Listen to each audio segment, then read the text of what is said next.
first reading is Matthew chapter 5, verses 1 through 12. And the first time, or one of the first times that I was exposed to this verses in this reading was in college when we studied Dietrich Bonhoeffer and we read The Cost of Discipleship and we went through the Beatitudes, and I just found this reading, I know it's very famous and noteworthy in the Bible, but I thought since we had this week at Niles Discovery Church's viewing of the movie Bonhoeffer a couple of years ago, I thought that I would mention that I appreciate this verse very much.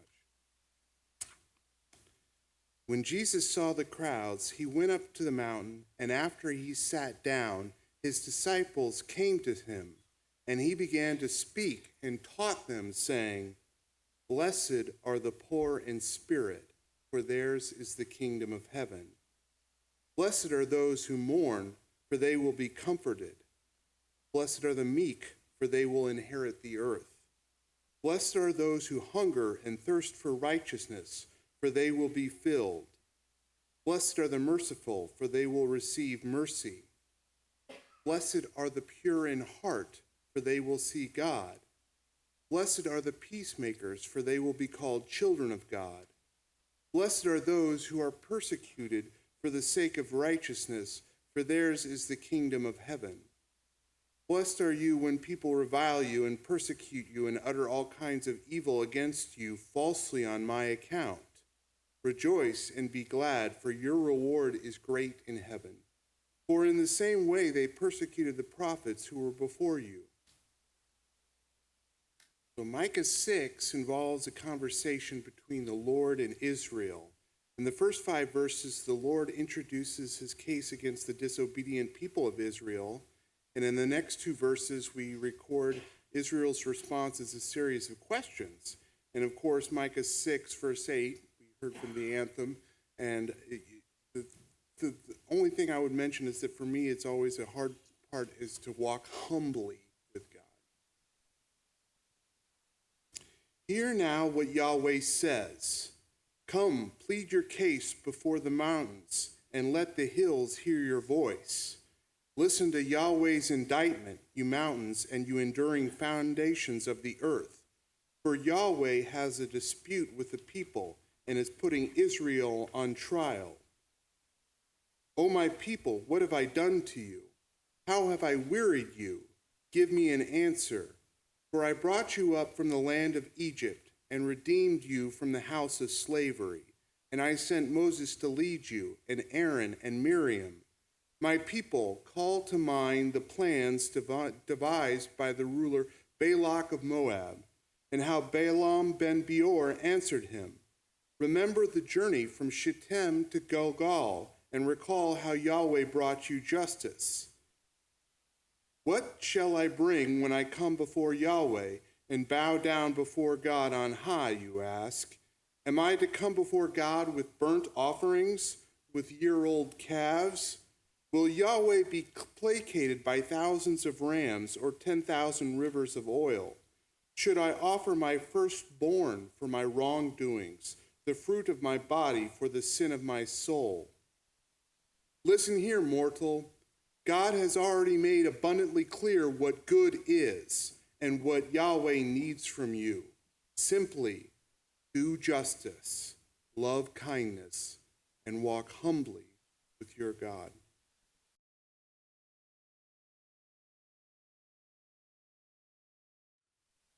Our reading from Matthew is one of the more familiar passages in that gospel. If you're new to Christianity, you might have heard of the Beatitudes, which Peter mentioned before. That's the section of the Sermon on the Mount that we heard. Sermon on the Mount is a 3-chapter section of the Gospel of Matthew. It begins with Jesus going up a mountain because there's a big crowd, thus the clever name, Sermon on the Mount. But it's interesting how Jesus starts. Many biblical scholars see this going up the mountain to be one more in a series of things that Matthew does to establish Jesus as the new Moses, So he goes up a mountain like Moses going up Mount Sinai, and Moses comes down the mountain with the 10 Commandments. Jesus comes down the mountain not with commandments, but with blessings, the benediction, with a sense of what's going on in the world. Exactly who his audience is isn't totally clear. There's a big crowd. Jesus goes up the mountain. The disciples gather around him, and he begins to teach them. Disciples? The crowd?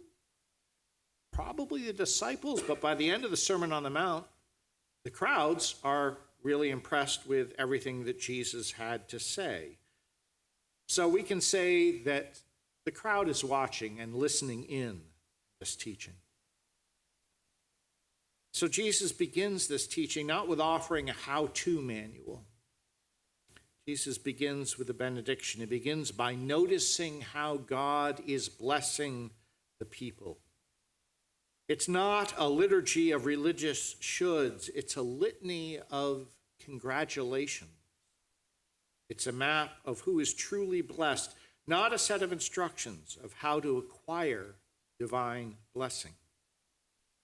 Jesus sees the crowd, which is probably made up of mostly common folk, people who tried to get by with whatever work they could find on a day-to-day basis, hoping it paid enough that they could feed their families that day. Jesus sees the crowd, and he sees people who are poor, people who are mourning, people who are gentle, people who are hungry, people who are merciful, people who are pure in heart, who are peacemakers, who are persecuted and reviled. And he tells these people that they are blessed. One commentary points out, for all you grammar nerds, it points out that this is for all you grammar nerds. I'm quoting from it here. The grammatical mood of Jesus' language here is indicative, not imperative. Yeah. Well, he's describing how the world actually is, not issuing instructions. This is all the more striking because we might expect Jesus, precisely as the new Moses, to deliver a list of thou shalts and thou shalt nots, akin to the commandments Moses delivers at Mount Sinai, and yet that is precisely what Jesus does not do. Instead, he begins with blessing. He begins with good news. Micah, whose name means who is like God, was a prophet roughly contemporary with Isaiah, living in a time of major socioeconomic change in Judah, including an increasing gap between rich and poor. Sound familiar? Exactly, yeah. He was especially concerned with injustice, and in particular with idolatrous corruption among the religious and political powers that be. Unlike Jesus in Matthew's gospel, Micah does give a list of instructions. Micah's list, however, is like Jesus' Beatitudes in that they are not transactional. Micah is not saying, do justice, love kindness, walk humbly with God, and God will bless you. Micah says that we already know what the most fitting response is to the blessings that God has already given us and is continuing to give us. For Micah, too much Israelite religion of his day, and we might add too much of Christian religion of our day, involves coming before God with sacrifices and offerings as if that will please God with our gifts. Micah reminds his people and us that God is the giver of all good things in the first place, that God's generosity and God's grace come first. The proper human role then is not to pretend to be God's benefactor or to attempt to earn or maneuver God's good graces, but rather to recognize that we are God's continual beneficiaries, called to gratefully live out responsive, fully human lives of justice, kindness, and mercy.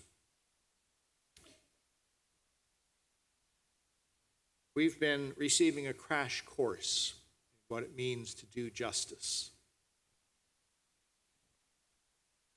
The No Kings Days have been powerful events. 7 million people turning out to speak truth to power is a pretty good start.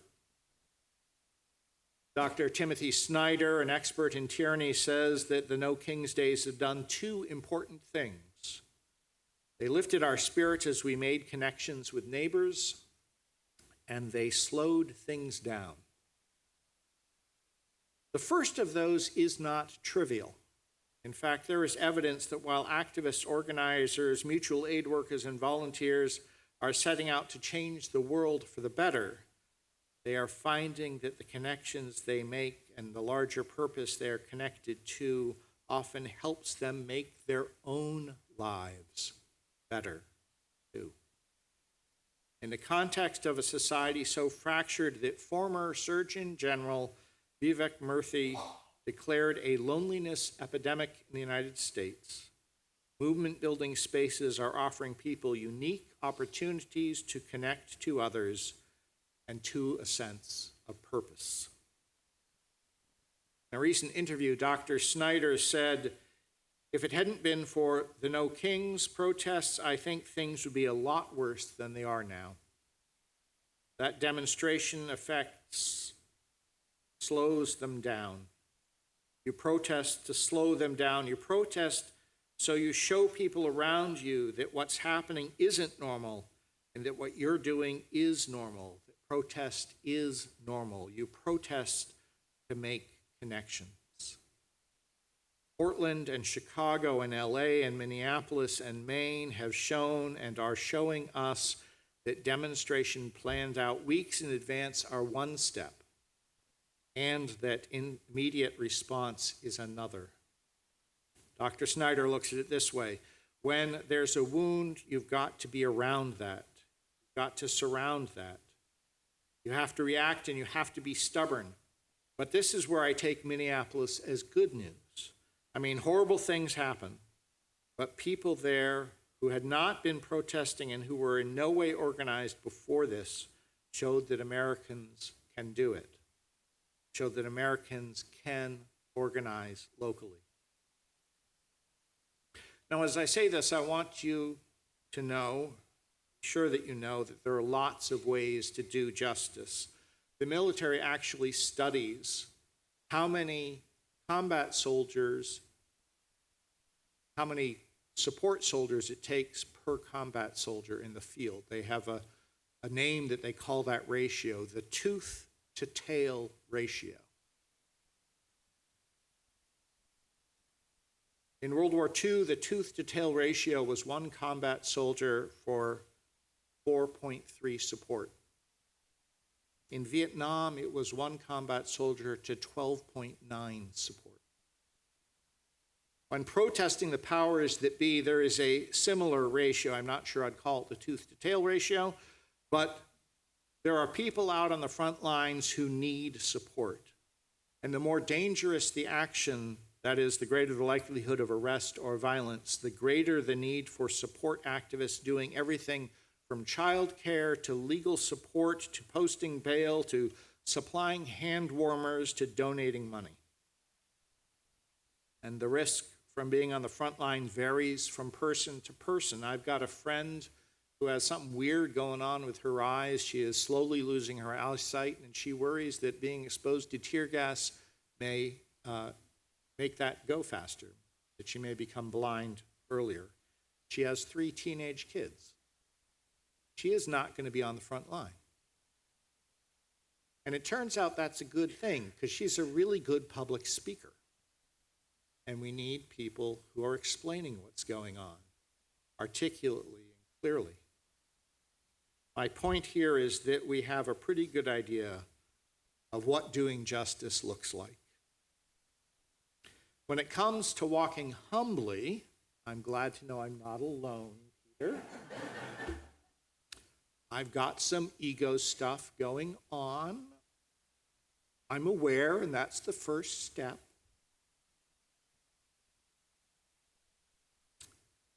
I recently heard a reflection on Micah 6:8 by the Reverend Shari Prestamon, that I found helpful.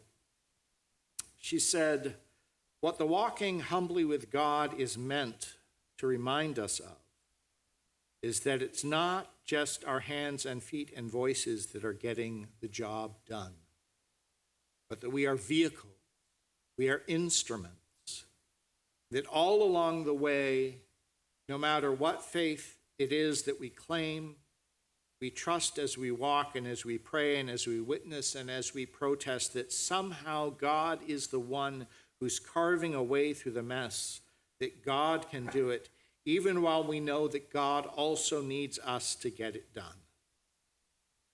That's the humility part. But let's not mistake it for being meek and mild and quiet. So the call in this scripture is to trust God and remember that we are God's instruments, and that also to do justice and to love kindness and to grow a spine. Now, there's one line in what she said that I think needs unpacking a bit. She said, let's not mistake the humility part for being meek and mild and quiet. If we're paying attention to the first reading, you'll remember, this isn't a quiz, but you will remember that one of the Beatitudes that Peter read is, blessed are the meek, for they will inherit the earth. The word in Matthew's gospel that gets translated as meek is not the same as the meek that Reverend Preston was referring to. In fact, there are plenty of English translations of the Bible that translate that verse as blessed are the gentle, or blessed are the humble. The American English understanding of meek has shifted the 400 years since King James Bible translation was written. We now hear meek as being milquetoast, which is not what Micah meant. Walking humbly with God means walking with gentleness.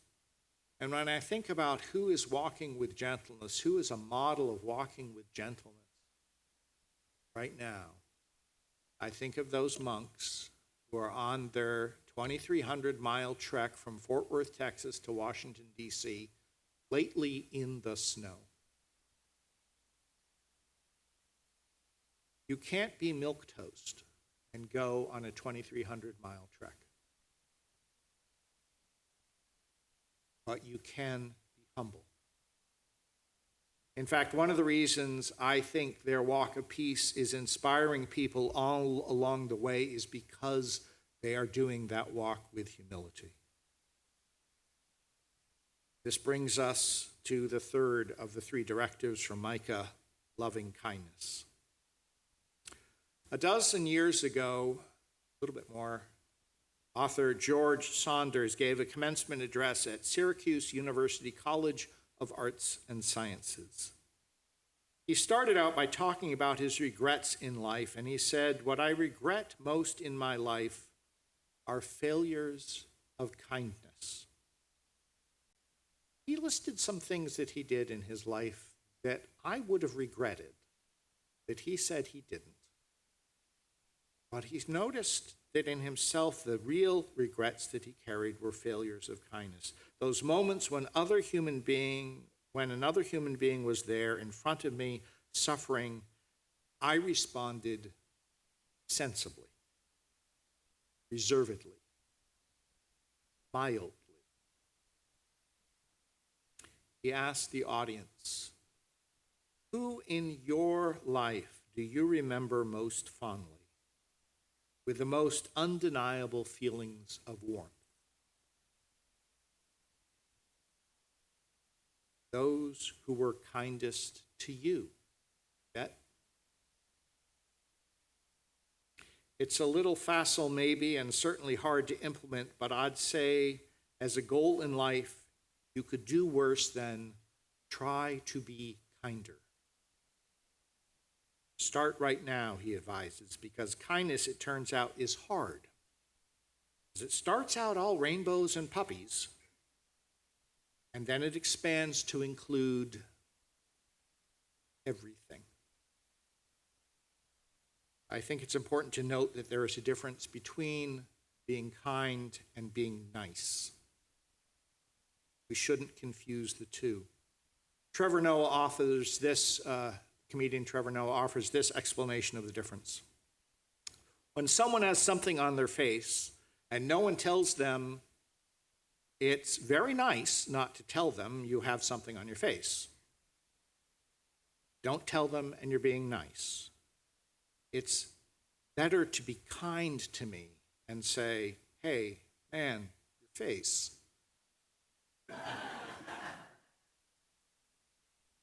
He notes that the kind of thing to do is to embrace the discomfort of the truth. That's the kind thing. Noah also notes that in many languages other than English, in places where American English uses the word kind, they use a word that is closer to the English word generosity or service in its root meaning. He points out that the word kind comes from kindred. I think this gives us an insight into what might be missing in today's world, Noah says. He points out that when we are saying we are being kind to one another, we're saying, I see you as me, and I believe that you see me as you. We are one of a kind. We are kindred. Jesus reminds us that in the midst of whatever we're going through, we are blessed. God is loving us no matter what we're facing, even if it's persecution for righteousness' sake. And because God is loving us, because God is the source of all good things, we can respond. And Micah reminds us that we respond not with sacrifices that we think might win God's already given grace. Respond by engaging with acts of justice. Respond with loving kindness. Respond by continuing our journey humbly, lovingly, and courageously. And when we respond with acts of justice, we build community, we slow down injustice, we bend the moral arc of the universe in the right direction, all of which makes the world a better place. Serving serves all of us well. When we respond with acts of loving kindness, we probably have fewer regrets in our lives. We increase the level of honesty in the world. We discover that we really are one. We are all kindred. Serving serves all of us, including ourselves, well. And when we respond with humble, loving, courageous walks with God, we're able to do that other service for the sake of the whole, which it turns out ends up including us. Isn't it a wonderful paradox that when we get our egos out of the way, service serves everyone, including us? Micah and Jesus, thanks for the advice. Amen.